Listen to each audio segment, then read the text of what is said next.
like to get a LLC. If you don't have one already, you need to get an LLC just in case something happens on the project, somehow or another, someone decides to sue you, someone gets hurt on the job, or maybe the project doesn't end well and you need to bankruptcy the LLC. This helps so that those creditors or those people that try to get your money, your assets, cannot attack your personal assets like your cars, your personal cars, your home, etc. Just entities or property or real estate or stocks or anything that's owned by that LLC is the only thing they can attack. And then you can just bankrupt that LLC just to protect yourself. So it's always a good start to start a new LLC, or if you have one that's just, it's not really doing much and you don't have anything associated with it. Because if you do have multiple properties under that LLC, then somebody sues you, it doesn't help because you have all these properties that are attached to that LLC. So they can attack those. So yeah, you want to get yourself an LLC that's just for this project or a very minimal risk. So that's number one thing that I like to do to get started on a new project.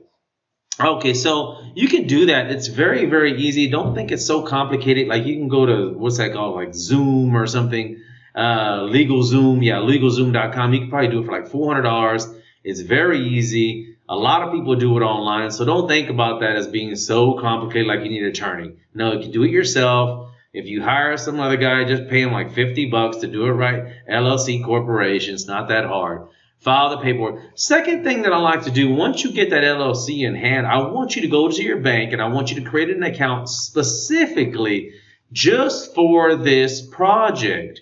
I want you to put a little bit of money in there just to cover those expenses, and I want you to monitorize it. You may even do 2 different accounts in that LLC and then have one for like a checking and savings and be able to transfer money from each account easily online. The reason why is because you're going to be handing over checks to your workers, and a lot of times these workers are not the best of people. They're great people and I love everyone, but you have to stay safe. And I've had some problems in the past where people have tried to withdraw money, even had fake checks, and just a lot of fraudulent activity on those accounts.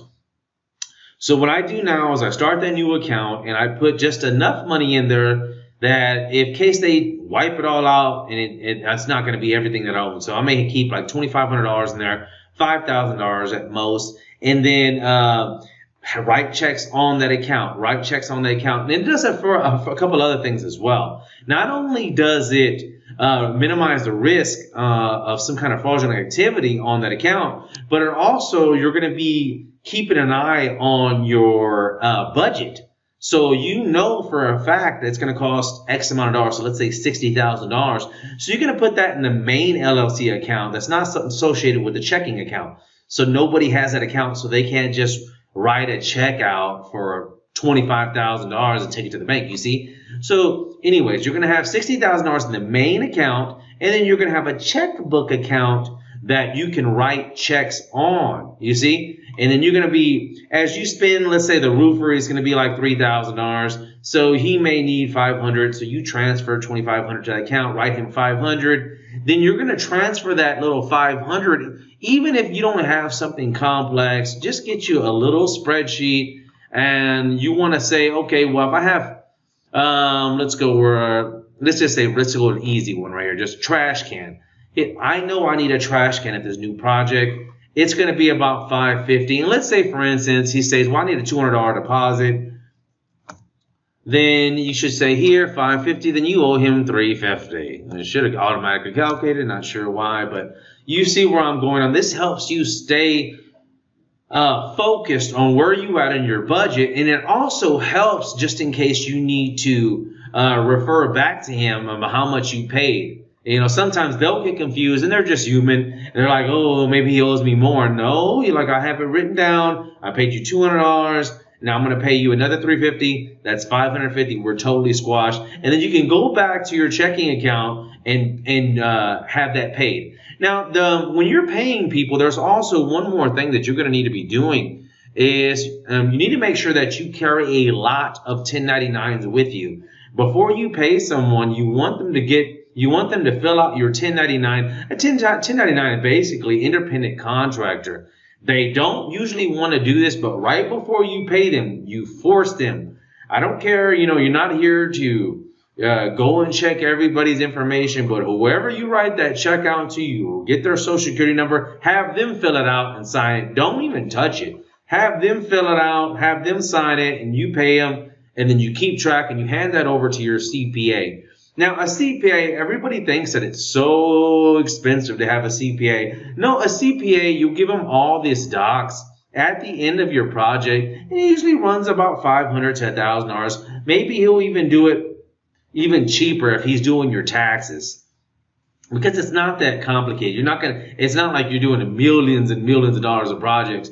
You may be a few $100,000, maybe, 60, 100,000. He's going to calculate it up. You're going to show him all these 1099s in a stack. It doesn't take rocket science. Adds them up. Easy breezy. Then he does all your write-offs and stuff that you pay, like from supplies and stuff. And it's very important, because it's not about how much money we make, but it's the main thing is how much money we keep. So we have to write all these expenses off. These are all legal expenses. Legal expenses. A lot of people make mistakes and they don't write it down or capture the 1099s or don't take time to get started and stay organized. So these are the couple of things that help you keep money. It helps you make the money, but the IRS is going to want 20, 30%. But if you can write it all off and you only have to pay 5% or something, to keep the IRS happy, they made some money, you made some money, and you keep going. And that's the best thing about it. That's one of the best things, that just staying organized helps you keep more money in your pocket. And we want to reduce risk as much as possible with fraudulent activity. So, this happens. You're learning from me. You're learning because I've been doing this for the last 15 years. And I want to pass this, everything that I've learned, I want to pass it to you. So if you'd like to learn more, you like to, I think the best thing that I'll have to offer now is for new people that are coming in is to team up with me, and we'll partner up on a project, and I'll try to walk you through every single thing that you need to do. Every single thing, and then you can kind of go on yourself after the second, third deal. You don't need me to partner up with you on these deals. So anyways, check me out at www.hpagents.com. I got a couple of courses on there if you'd like to learn more. Feel free to send me an email, alan@houstonpremieragents.com, or give me a call, 832-305-7653. You can even text me. I work 7 days a week, 12 hours a day. So, and yeah, I got the beard now working. So talk to you guys soon. Goodbye.